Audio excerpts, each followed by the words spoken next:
Morning. Welcome to the Hudson Library. Thank you for joining us tonight for our Through the Eyes of the Artist. This series has become one of our most popular programs here at the library, and if you're a regular, thank you for attending. We are kind of at the end of the artists that Felicia has available in her series. So I think some of the artists we're doing now are some of the lesser known artists, but nonetheless have a great story to share. I would like to mention a couple of upcoming programs we're going to be having here at the library. Next month, Felicia will be here twice, March 12th and March 18th. She'll be doing a master-inspired workshop on Claude Monet. And that program's a little bit different than tonight. She gives a more brief lecture, and then you have the opportunity to create a piece of work inspired by the artist. So those are really fun workshops. It's a Monday the 12th or Sunday the 18th.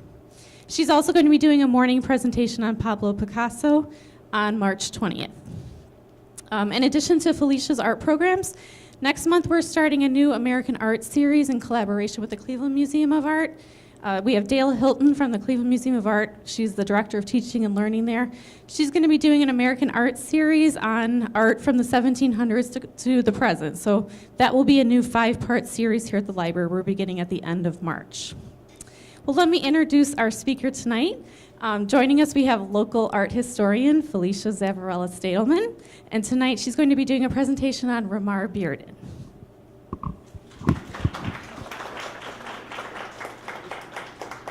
So I'm really impressed. Usually Suzanne and Romare Bearden get the lowest turnout, and we had a great turnout for Suzanne Valadon a few days ago, and then this one is great. You're going to be telling your friends that they should have really come to this one. It's always good to learn new things. So Romare Bearden lived in many different dimensions. He had a degree in education, but he became a painter. He borrowed images and ideas from the 14th century Florentine artist Giotto, who was his biggest inspiration, and from Byzantine mosaics. But he would use spray paint, and sandpaper and Clorox on his canvases to create artwork that we had never really seen before. What's most interesting about him, and probably the one thing that you're never going to forget, is he was a social worker for the gypsy population in New York City. He was a child of the Harlem Renaissance, of the 1920s, an artistic leader in the civil rights movement of the 1960s. He shopped for groceries in Paris with a sculptor, Romanian sculptor, Constantine Brancusi. He took Spanish lessons with the artist Miro. He went to baseball games with Picasso. He loved cats. And one of his friends said that he lived the life like cats do 9 lives, except he did it all at the same time.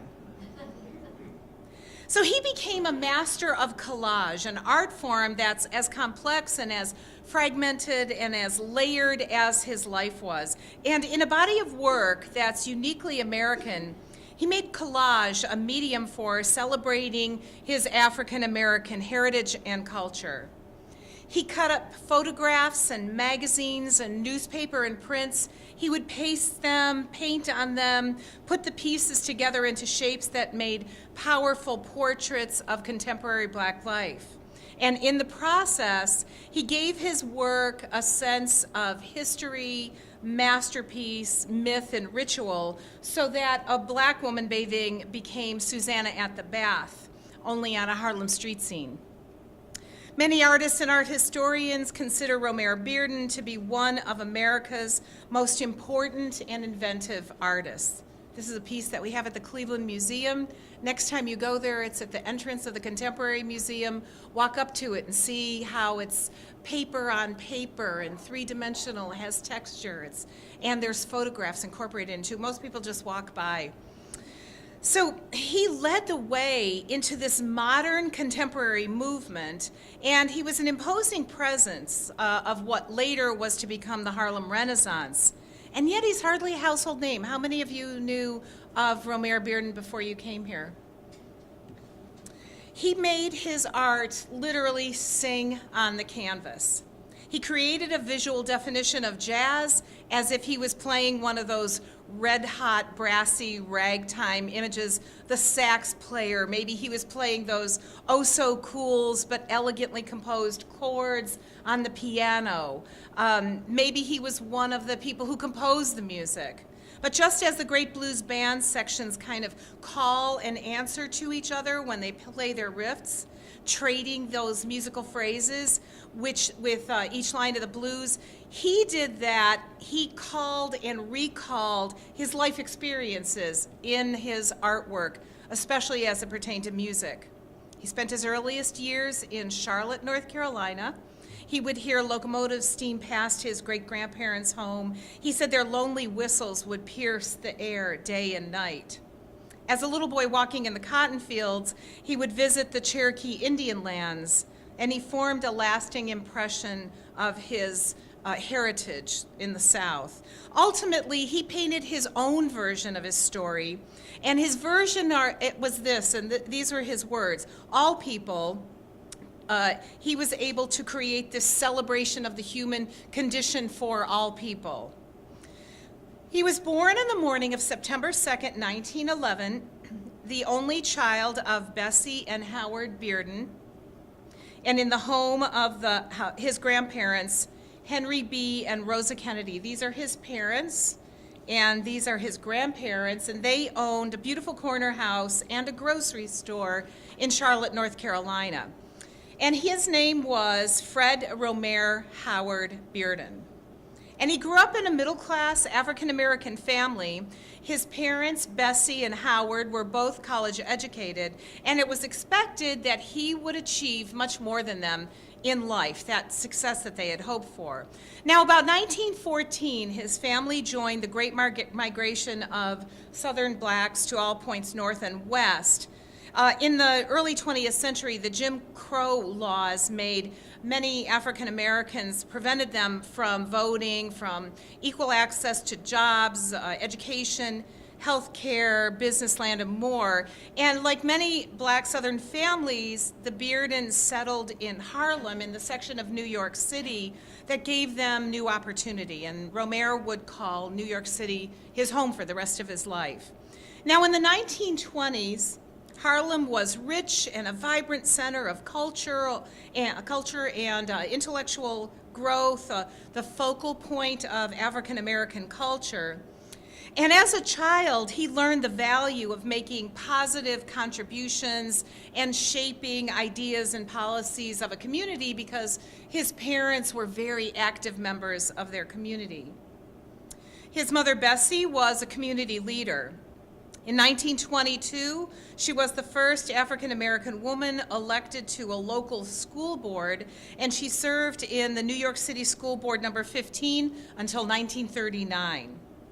From 1927 to 1928, she was the editor of the Chicago Defender, which was a popular African-American weekly newspaper that wrote about race-related issues.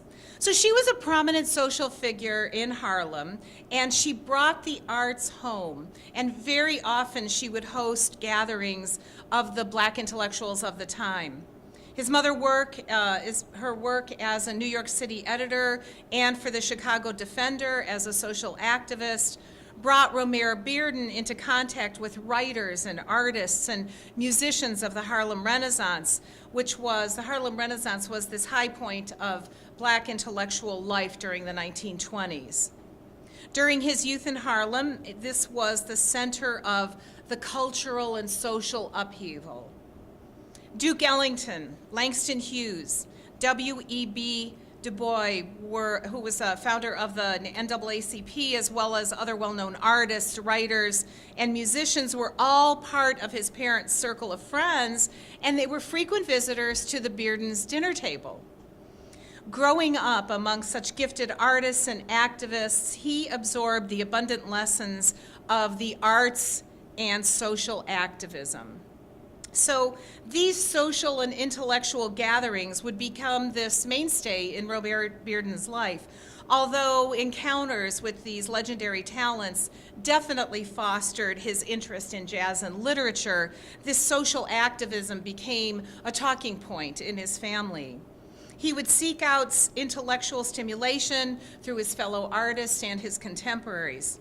Now, throughout his childhood, he spent his time away from Harlem, staying with his grandparents, as I mentioned, in North Carolina and also in Pittsburgh. He attributed his early artistic ambition to a childhood friend that he had in Pittsburgh. There, a boy named Eugene introduced Romare to his drawings, the drawings that he made of the brothel where he lived with his mother.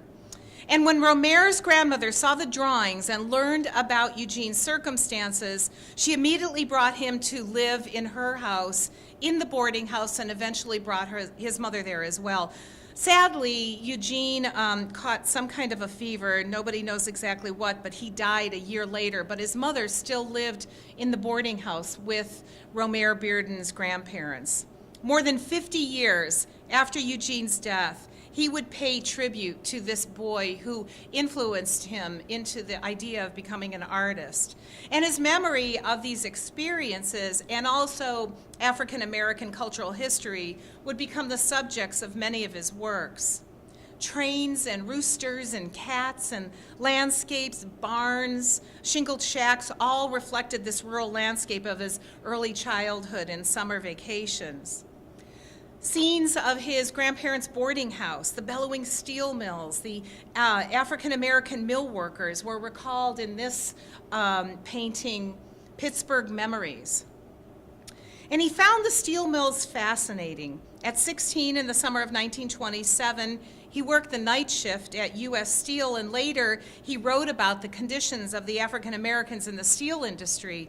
And his recreations of these memories in Pittsburgh are often included in the writings of the times before the change, the cultural change for African Americans. It was the working class life that he observed and he put on canvas.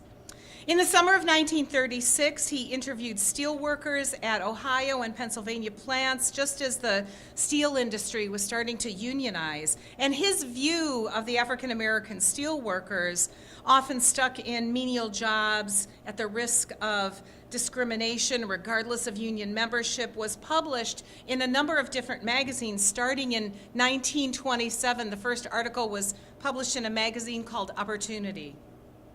He loved to watch the trains go by, not far from the window of the boarding house where he stayed, and he said, "The trains were weighted symbols to me. They signified the black migration north after slavery, and they clocked time as the trains rolled and whistled by on their various routes. They hauled materials from steel yards, and they provided people with jobs." He said his favorite train was the New York and Atlanta Special, which steamed southbound from Charlotte, the Charlotte station, every morning at 10, and it came back every night at 7:30, heading for Washington, New York, and all points north. That endless train with its huge steam whistle, steam engine, the whistle, the coal car, the Pullman drawing room, sleeping cars, dining cars, the parlor observation cars, these were magical sights for Romare and his cousins. Many years later, these trains carrying people to special, mysterious places is what he remembered in collage after collage. His early impressions of his young life were primarily visual. He said, because after all, the artist is kind of an enchanter of time. Another early source of inspiration for the artist was his encounter with this woman, Augusta Savage, where he spent a great deal of time as a teenager. He writes this about her: "She was a flesh and blood artist with a studio where we were all welcome to use as a workshop or just to hang out and talk about art. She was open and free. She resisted the usual conventions of the time, the fact that she was a sculptor, an African-American sculptor, woman sculptor. And he said she lived for her art, thinking of success only in terms of how well her sculptures turned out." Now, as a high school student, he loved to draw, and he decided at this point in his life that he wanted to become a cartoonist. But his family had other plans for him. His mother wanted him to become a doctor. So she was very well known in the social circle of this Renaissance era Harlem, and she had been working very hard to ensure that her son would eventually be admitted into medical school. She chose his curriculum, and he spent the next 2 years after high school studying mathematics, and then eventually a recognized path into medical school at New York University. And eventually, he attended Boston University as a pre-med student. While he was at the university, he played semi-pro baseball for the Boston Tigers, and he was their star pitcher. Can you see why this gentleman, who was a friend of his, said he lived all of his 9 lives at the same time? In the early 1930s, when such a thing could even happen, the future Baseball Hall of Famer Mickey Cochran brought members of the Philadelphia Athletics to Boston University for an exhibition game for varsity baseball. And although they were this big league powerhouse, they wanted to see Boston star hurler Romare Bearden. There was a lot of talk about what an incredible baseball player he was. So the legendary manager, Connie Mack, was so impressed that he offered Romare Bearden a pro contract and a big signing bonus on the spot. But the offer had unwritten provisions. In those days, pro baseball was strictly segregated. Bearden, who was light-skinned enough to pass, would have to pass for white. He was troubled with the idea, and he turned down the contract. While he was a student there, he also drew cartoons for the university's humor magazine called The Bean Pot. He also submitted political cartoons and drawings for a number of different magazines. He was recognized as a great illustrator for Collier's magazine, including the Saturday Evening Post and the Baltimore African American magazine. Now, it was the midst of the Depression, and only his cartooning commissions paid off. So he had to support himself. So that's when he took a job as a caseworker for the New York City Department of Social Services, caring for, becoming a mediator for the gypsy population. He would not completely retire from this position until 1969, and he spent a portion of his career working with the newly immigrated gypsies from Eastern Europe. At the same time, he was intensely interested in jazz. He continued to search for his place, where he might fit in. Painting was simply a hobby at this point. He attended Columbia University and eventually got an advanced degree in mathematics before he went off to serve in World War II. From 1942 to 1945, he served in the U.S. Army. Now, in 1950, when he was 39, supported by the GI Bill, he traveled to Paris and he studied at the Sorbonne. He also visited Italy and Spain, and he settles in Paris, and he lived there for about 2 years. He studied philosophy, he became acquainted with the writers and the musicians of the time, and it was there that he meets Picasso, becomes part of his inner circle, Henri Matisse, and Brancusi, the sculptor. His new friends influenced not only his ideas about himself, but his ideas about art and his perception of himself as an artist. They continued to encourage his natural talent. Throughout his career as an artist, he would seek inspiration from a variety of different intellectual engagements with the masters, either past or present, or European art. And Picasso and Matisse are among the artists that he studied and admired.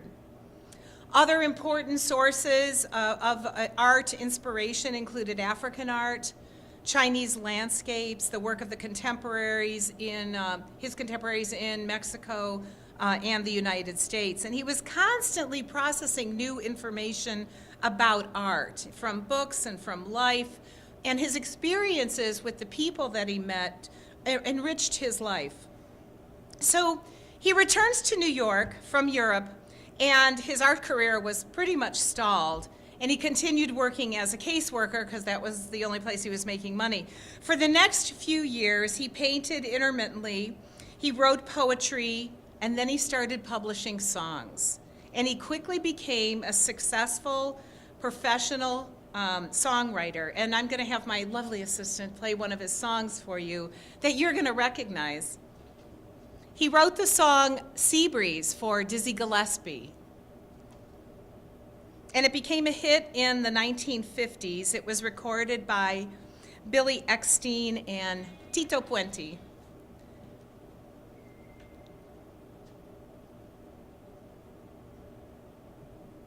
See, I need her to do this because I can never figure this out and how to play it during the...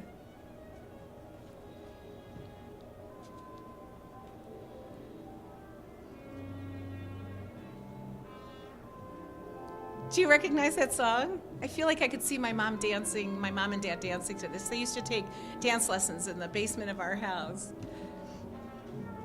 So this was recorded again in 2003 by Branford Marsalis, and Branford Marsalis created a CD that he labeled Romare Bearden Revealed. And the CD contains a number of new compositions by Marsalis, which were inspired by the works of Romare Bearden, his original songs. And this CD is available still today. I bought it on Amazon not too long ago. He also wrote songs for Leslie Uggams and Billie Holiday. And Billie Holiday was his receptionist when he was working for the gypsy population in New York City. You can turn it off now. So he became so involved in music that he wasn't really certain which art form that he was going to follow as his primary means of expression. So in 1954, he marries Nanette Rohan, who was a dancer and a choreographer. She was born in Staten Island, New York. She had family origins in the Caribbean along the San Martin shore. And they eventually got married. They moved to Harlem's Canal Street, where he lived for the rest of his life. Now, friends had been pressuring Bearden to return to art, but he was making a great deal of money as a songwriter at the time, becoming very popular. People were asking for his music, and eventually he does return to art. He felt that it was something that was calling him, and he said, "I dedicated myself to the systematic study of the old masters for 2 years before he went forward with that."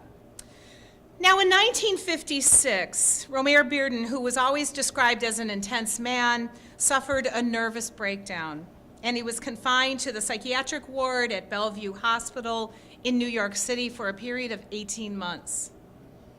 He was, up until this point, still experimenting in paint. His structure in this medium was evolving, although it was still in the abstract style. And then, when he was almost 50, pulled himself together, he developed this style of collage. Now, the popularity of Bearden's collage works eclipsed the artwork that preceded it, so that it seems as though he appeared on the scene fully developed as a collage artist. Nobody really appreciated the work that he had done up to this point. Now, many of the pieces that I had in the very beginning are a combination of the collage, but the paintings are the ones that preceded the collage work. So he had a simple explanation for this. He said, "A long time ago, I just didn't know what to paint." So his collage, the interpretation that he put on canvas, is you can't make a single interpretation of the work. The information on the canvas is carried by source material or papers and photographs and copies from magazines. He was not as interested in the source material as he was in the patterns and the colors that they provided. When he used a magazine photograph, it was seldom more than a scrap of an original picture, and he would further complicate things by adding paint, either directly on or by bits of painted paper and other layers of collage material. So generally, in his collage, there's a subject that dominates most of his collages, but the images and materials seem to offer endless possibilities for any kind of additional interpretation that you can make of these canvases. So it wasn't New York City alone that shaped Bearden as an artist, but the combination of the extraordinary experiences that he had in his life that added to his intellect and energy. Now, Harlem was the center of Black intellectual life in the United States, and he became a fixture among its well-known intellectuals, artists, and musicians. And the very famous jazz and blues clubs were all nearby, including the Apollo Theater, where he had a studio above the Apollo Theater for 16 years. And the everyday life of Harlem, noteworthy for its mundane and its daytime and nighttime activities, were all part of Bearden's subjects. He saw a parallel between the South and Harlem, where he said similar rituals prevailed. He said so much of our life is lived out in the open, out on the street. And with views into buildings on blocks, the daily rituals are revealed in his canvases. One mother fixes a meal, another one reads to her baby. Friends visit, a man plays a banjo. Life, and his African-American life, takes center stage through the eyes of a fellow African-American artist, revealing, as Ralph Ellison once said, a world long hidden by the cliche of sociology. Now, Bearden was a voracious reader, and he would always, at some point in his cycle of art, tap into the mythical and biblical associations of his experiences, and he presented the African-American life as a universal context, mother and child, the sacred bond between all races, the expression of the Christian model of Mary and the baby Jesus were often repeated in his canvases. His signature works that were produced after 1962 tended towards political engagement. He thought, and these are his words, that art should be both an individual expression and an agent of social change. And he understood very deeply the power of images. Working from magazines, he reclaimed pictures of African Americans and removed them from the context in this dominant visual culture and placed them into one of his own creations. And this was particularly meaningful given how little control African Americans had over the representation of Black America in a visual sense in magazines and movies, etc. His canvases present an African-American life on its own terms, on a grand and epic scale, with all the richness and fullness, one art critic said. And he gives it back in fragments, in gestures, in speech. They're colossal remnants of a spirit tested through time and the storm and the lash. He fused his heritage with the influence of his life and began to portray children and factory workers and trains and tenement homes. And he used fragments of these images and photos from ready-mades. He used Xerox copier very often. He made his own sense of color and shape with his own fabrics and his own papers that he made. And they came out as a series of photomurals. They were eventually, many of them were enlarged from a small 14 by 18 canvas into something that commanded the public's attention. Has anybody ever seen this in the Pittsburgh railway station? It's tiles, and it's a reproduction of Romare Bearden's small canvas. At many of his art exhibits, he would write a narrative description of his youth and his experiences that explained each of the collages and made up the exhibition. At last, he had become his own definition of a mature artist. He said, "I became at one with the world that I was born into and the world of difficulties that we have all overcome." In 1963, the civil rights movement in the United States gave him, along with other African American artists, a chance for recognition. By 1967, his reputation was spreading, and he had become firmly established as an artist who was finally self-supporting. By 1973, he and his wife Nanette built a house on the Caribbean island of San Martin, which was Nanette's ancestral home. And the house sat near a mountain. And this is how Bearden described it. He said it was a 2,500-foot green fountain of splashing, cascading elephant ears, wild orchids, avocados, bamboo canes, all rising out of the sea. And this lush landscape with the woodlands and the rocky shore and the pools of water, the panoramic ocean view, all joined that repertoire of Romare Bearden's subjects. He was particularly sensitive to the brilliant effects of the island sunlight on nature. He was skilled at identifying the continuity between cultures, and he would often echo the images of African American conjure women who thought that they made the sun rise, he said. Romare Bearden's art celebrated Black life through everyday customs and ceremonies that kept friends and family together. He became increasingly involved as an artist and an activist. He became a founder of the Spiral movement, which is a group of African American artists who met to discuss what their commitment to the civil rights movement could be through either poetry, literature, or art. His style and technique were never static. He was always evolving. Over the next 30 years, his collages employed not only flat areas by cutting reprinted images, but also he made hand-painted papers, foils, and fabrics. Surface manipulation was another ongoing concern for the artist, and he explored new ways to rework paper and paints and surfaces using bleach or peroxide, sandpaper, sand he would bury into the paint that he would put in the papers that he made, even an electric eraser.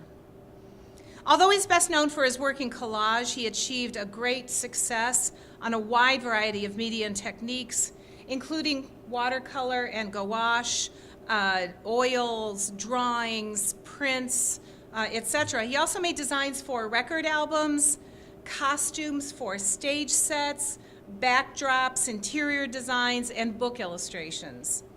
His work is strongly influenced by the musical forms of jazz, which is always a recurring theme in his work. The rhythms and the tones of jazz are reflected in a way that he arranges his shapes and patterns and applies color to the collage. The fact that jazz is always made up of improvisation, combined with kind of a general underlying plan, parallels his work, his technique, and his expression through canvas and collage. So he saw a marriage between these two ideas, improvisation and collage. And he looked to music, jazz and blues, for many of his subjects. He painted an entire series of work called Out of the Blue, or of jazz.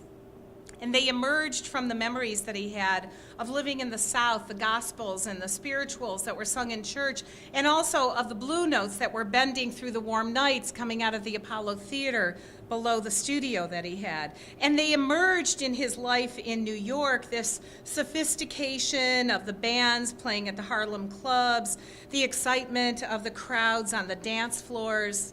How could it be otherwise? Because when he was a boy, his apartment that he lived in was directly across the street from the stage door of the Lafayette, and Duke Ellington, Fats Waller, Ella Fitzgerald were very often at the end of the show coming over to the Bearden house for a chance to relax and have a bite to eat. He also lived blocks from the Savoy Ballroom, and for 16 years he worked in that studio above the Apollo Theater. So he saw jazz as a metaphor for the energy of life. Most of his paintings and collages are inspired by the blues, where he developed these values. He said hope and the existence of dignity comes from jazz music. Even the most downtrodden enjoy the spirit of the blues. He said, if you go through these terrible experiences, you come out feeling good. That's what the blues say. That's what I believe. Life will prevail. Throughout his life, he gave back to the African American arts community as well as the art world at large. He wrote scholarly articles. He wrote books on art, art history. He wrote a book called A Painter's Mind, the study of the relation of structure and space in painting. He also wrote the history of African American artists from 1972 to present time. The most important book that he wrote, which is one of the books that I followed when I was in school, was Six Black Masters of American Art, written by Romare Bearden. He also helped found the Studio Museum in Harlem, which the money from his estate still continues to fund. In 1987, a year before his death, he was awarded the National Medal of Arts by the U.S. President Ronald Reagan. He also got 5 honorary doctorates, and a series of stamps was made to honor him. His art is described as a poem set to jazz. and it's been recognized with numerous awards as one of America's best contemporary artists. The way he broke up and layered all of the images, improvising with new materials and new ideas, was more of a matter of technique. It came out of life and culture. This is fabric. It's a quilt that he created. Here's a close-up to it. It's absolutely phenomenal. He would bring in Christian iconography that he saw in the churches, the images that he recalled from his summers in North Carolina. His work also shaped by a lifetime of study and a deep knowledge of how the artist's past life and experiences solved the eternal problems of space and color and form. He achieved tremendous recognition during his lifetime, a privilege that has eluded many great artists, but most satisfying for him was the widespread exposure that his art gained in this country. He's been the subject of several traveling exhibitions. Most of the major collections in art museums around the country have Bearden originals. He died of cancer at the age of 76 on March 12, 1988. And as the poet Chateaubriand wrote, every man carries within him a world composed of all that he has seen and loved, and it is to this world that he returns incessantly. His art, with its great themes of African American life, ritual and ceremony, the Caribbean sea and sky, the jazz players, the blues singers, his canvases gave a special world to all of us that we might not have experienced. One art critic proposes this, that one of the stories of American art is at its essence the story of jazz, the story of baseball, the story of the Civil War, and then there was Romare Bearden, he said, the songwriter, the star pitcher, the great-grandson of slaves, and the great visual chronographer of African American life. But the difference is he was telling it in the first person. And that's the story of Romare Bearden.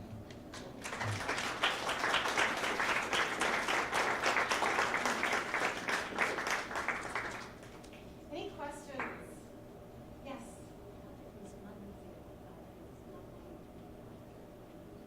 That's a really good question, and I don't have the answer to that one, but I would imagine with what he did in his world, I'm sure she was proud of him. She was so open-minded and involved in so many different things. Did you recognize the Seabreeze music? Yeah, I know. Who would have known?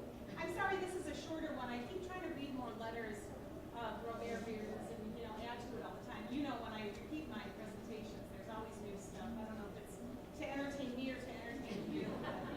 Yes. Is he collectible as an artist now? Oh, what do they sell? absolutely. They do sell in the millions of dollars. Yeah. Not double digits, but single digits. But yeah. Yes. Are there any like other things in the museum work? Yes. Wrapping it up at the Lafayette.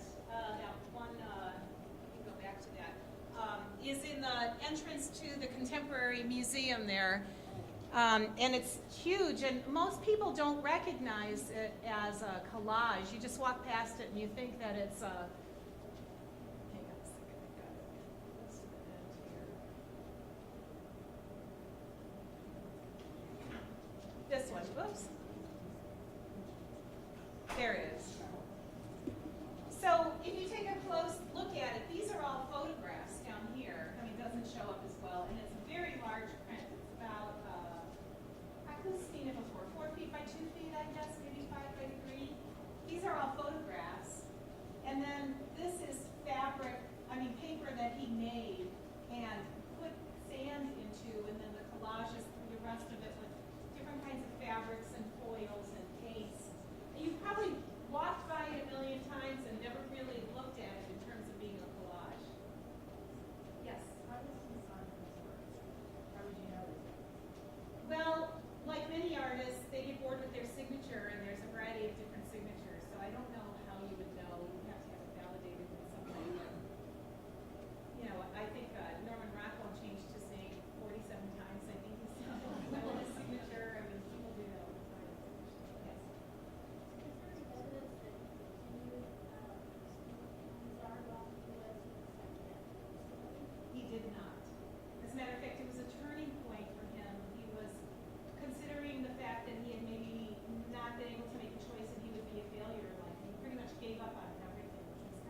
Annette signed a few of them validating this.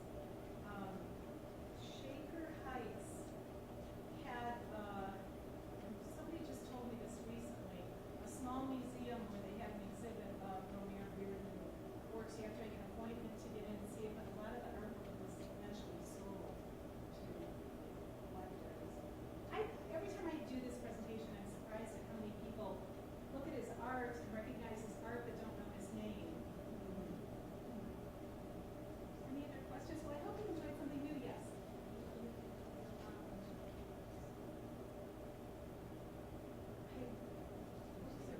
It came out today, yeah. Obama's portraits. I don't, I think,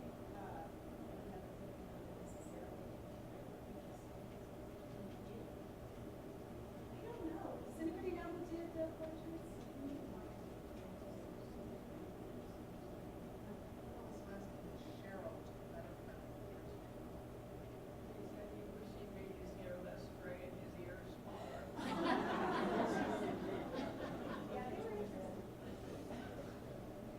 Well, thank you for allowing me to share my passion, and I hope you take a chance on another new artist that you might be out of this. How many of you, just out of curiosity, how many years ago did we start this? 4 years ago is when we started from the beginning of 34 artists and 34 artists in the series. How many of you would be willing to take a look at some of the ones that we did, 4 years ago and maybe because I started with, Van Gogh, Renoir, Rodin, and, some of the earlier artists that bring the crowds in, and then I bring in someone unusual like Tamara Delvega or something. So it might be fun to repeat. I do have Georgia O'Keeffe in my series now. Yeah, so she's a new one that I just finished 2 weeks ago. I'm still reading some left. We know so much about her from movies and everything, but I kind of took some of the things that we don't necessarily know. I like to take that and spin like Picasso. And don't forget, we need a save the date or something. April 9th is when we're going to do the Paris premiere